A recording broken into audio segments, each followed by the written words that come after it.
Sunday, Italy won the UEFA Euro Cup, but the win was overshadowed by online racist attacks launched at England's black players after that team lost. The players received an outpouring of support from officials and fans worldwide, and 4 arrests were made by the UK police. But there was heavy criticism over how social media platforms handled the abuse. England's soccer star Bukayo Saka called them out explicitly for not doing enough on a post to Instagram saying, "To the social media platforms, Instagram, Twitter, and Facebook, I don't want any child or adult to have to receive the hateful and hurtful messages that me, Marcus, and Jaden have received this week. I knew instantly the kind of hate that I was about to receive, and that it's a sad reality that your powerful platforms are not doing enough to stop these messages."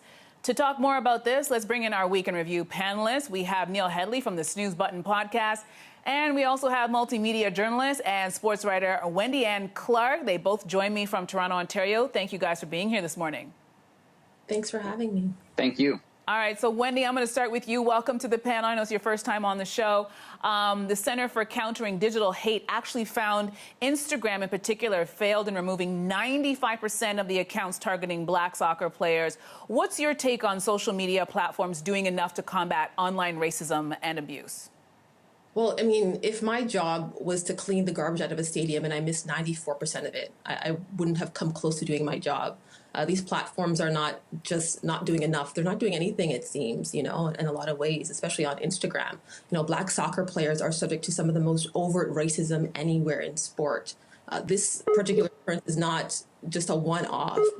These players are subject to racism in ways that are so insidious. Mm-hmm. And the racist vitriol that they experience on the field extends itself into the online space in the ugliest of ways.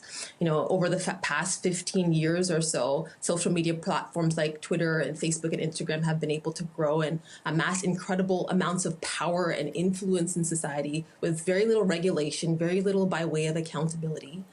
Earlier this year, football club Arsenal and a number of governing bodies in football boycotted social media for a period of time as part of an anti-racism, anti-online abuse campaign and messaging. And the general public has become increasingly aware of ethical concerns with social media, and yet there hasn't really been change. Mm-hmm. These social platforms are not humanitarian organizations. These platforms make money through selling advertising primarily, and they're essentially selling our eyeballs to advertisers, and racists have eyeballs too.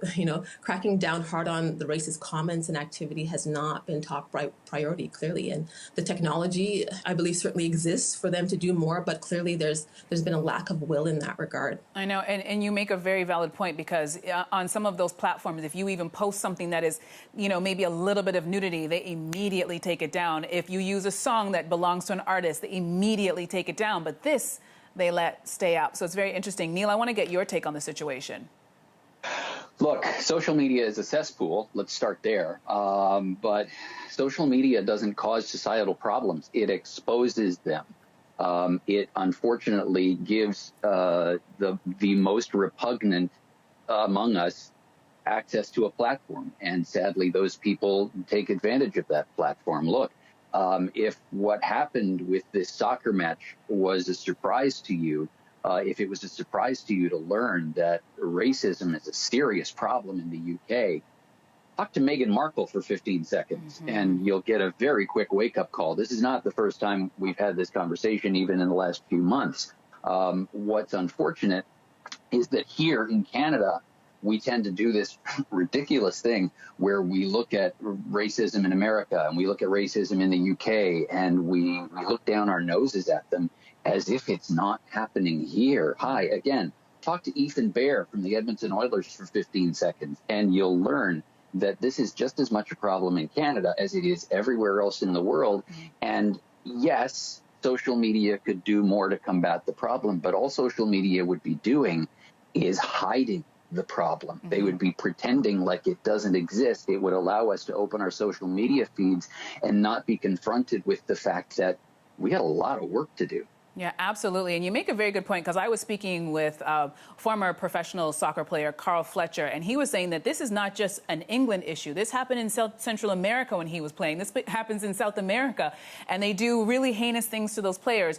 But the question I want to direct to you, Wendy, is not that it is the job of the team or the players to do something, but what can they do? Because this was a match, this was a tournament that at the beginning they were taking a knee because they were speaking out against inequality and injustice. But at the same time, this happened right after, you're supposed to be celebrating one team winning, and then instead the focus has been on these very racist so-called fans. So what can be done? I know there's been times where teams have left the field and refused to play because they've heard fans yelling racist things to players.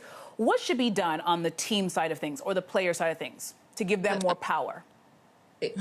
It's so hard to say. Like there's been years of campaigning against racism in this sport. Neil talked about Ethan Bayer, and yes, I agree that this is a deeper societal problem. But the BBC reported that the football club Manchester United released an analysis where they found that a 350% increase in online abuse directed towards the club players between September 2019 and February 2021, and 86% of that was racist abuse. So we're clearly seeing an emboldening of racists, and like Neil said, like they're coming, on social media because they can hide behind a screen and have very little, social consequence because of the hiding their identity. So I mean, this is a huge problem, and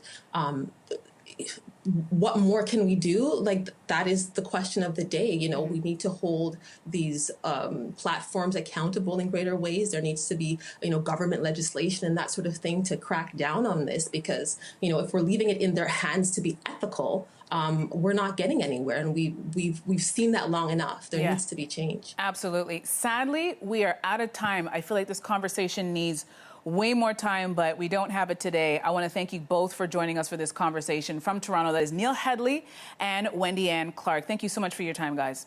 Thanks for having me. Yeah.